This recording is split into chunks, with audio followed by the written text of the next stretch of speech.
The monkeys पॉ, एक भूतिया कहानी जिसके लेखक हैं डब्ल्यू जैकब्स। ये काले जादू की कहानी है। डब्ल्यू जैकब्स इसका वर्णन इस तरह से करते हैं कि पढ़ते समय डरे हुए बाल सिर पर खड़े हो जाते हैं। आइए इस भूतिया कहानी के बारे में जानें। कहानी 20वीं सदी के अंत के आसपास इंग्लैंड में स्थापित है। इसकी शुरुआत बुजुर्ग मिस्टर और मिसेस व्हाइट और उनके बेटे हर्बर्ट के साथ एक तूफानी शाम को उनके आरामदायक पारिवारिक घर में होती है। पिता और पुत्र शतरंज खेल रहे हैं, जबकि श्रीमती व्हाइट आग के पास बुनाई कर रही हैं।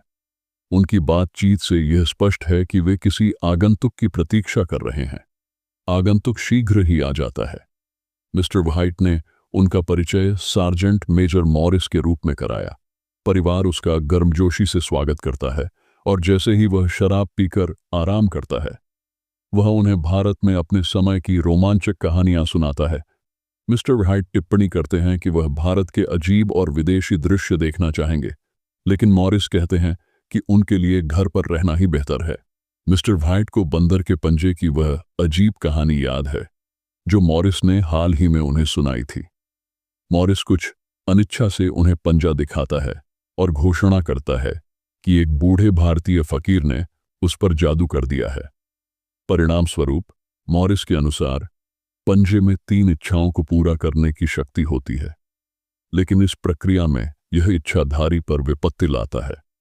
इसके बाद मॉरिस अपना पंजा आग पर फेंकता है, लेकिन मिस्टर व्हाइट तुरंत उसे वापस ले लेता है। मॉरिस ने उसे चेतावनी दी कि उसे पंजे से दूर रहना चाहिए। हालांकि गोरे लोग उत्सुक हैं और मिस्टर व्हाइट अंततः मॉरिस से पंजा खरीद लेते हैं। मॉरिस के जाने के बाद गोरे लोगों ने पंजे का परीक्षण करने का निर्णय लिया। हर्बर्ट का सुझाव है कि वह बंधक में मदद के लिए 200 पाउंड मांगे।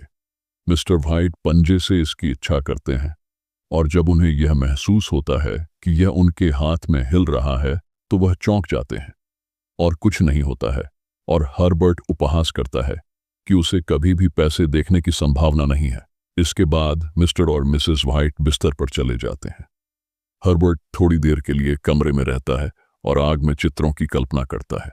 अंत में उसे आग की लपटों में एक अजीब बंदर जैसा चेहरा दिखाई देता है।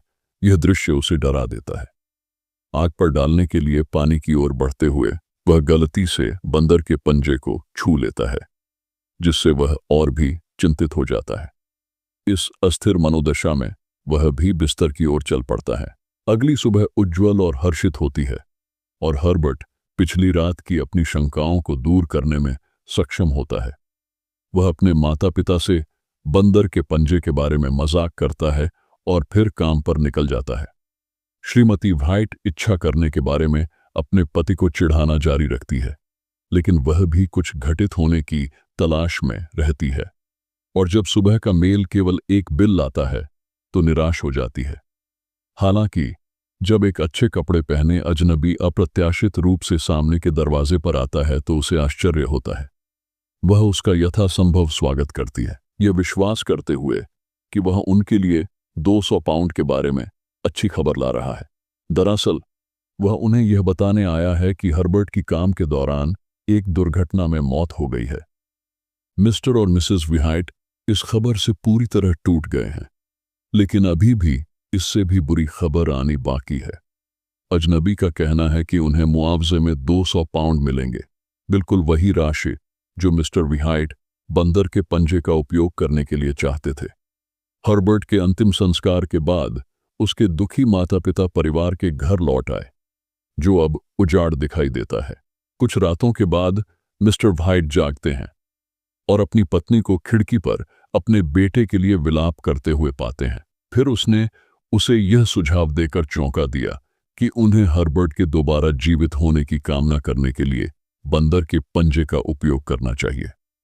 मिस्टर व्हाइट अपने बेटे को कब्र से वापस बुलाने के विचार से पूरी तरह से भयभीत हैं, खासकर इसलिए क्योंकि वह दुर्घटना में पहचान से परे हो गया था। हालांकि श्रीमती व्हाइट तर्क सुनने के लिए बहुत उत्साहित हैं और अपने पति को बंदर के पंजे पर इच्छा व्यक्त करने के लिए मजबूर करती हैं। वह खिड़की के पास अपने बेटे का इंतजार करती है, लेकिन कोई नहीं आता। बहुत राहत महसूस करते हुए मिस्टर व्हाइट बिस्तर पर लौट आए। थोड़ी देर बाद उसकी पत्नी भी उसके साथ आ जाती है। आखिरकार मिस्टर व्हाइट मोमबत्ती जलाने के लिए फिर से उठते हैं। सीढ़ियों पर रहते हुए उसे अचानक सामने के दरवाजे पर हल्की दस्तक सुनाई देती है। भयभीत होकर वह वापस शयन कक्ष की ओर भागता है। इस हंगामे से उसकी पत्नी उत्तेजित हो जाती है और वह यह दिखावा करने की कोशिश करता है कि यह सिर्फ एक चूहा है जो शोर कर रहा है। हालांकि दस्तक तेज हो जाती है। श्रीमती व्हाइट यह विश्वास करते हुए बहुत खुश हैं कि उनका बेटा वास्तव में वापस आ गया है और इससे पहले कि उनका पति उन्हें रोक पाता, वह उसे अंदर जाने देने के लिए नीचे की ओर दौड़ती है। मिस्टर व्हाइट के पास केवल एक ही रास्ता बचा है, बंदर के पंजे पर अंतिम इच्छा व्यक्त करना। हमें ठीक ठीक नहीं बताया गया है कि इच्छा क्या है, लेकिन जब वह ऐसा करता है तो दस्तक अचानक बंद हो जाती है। जब श्रीमती व्हाइट ने दरवाजा खोला तो वहां कोई नहीं था।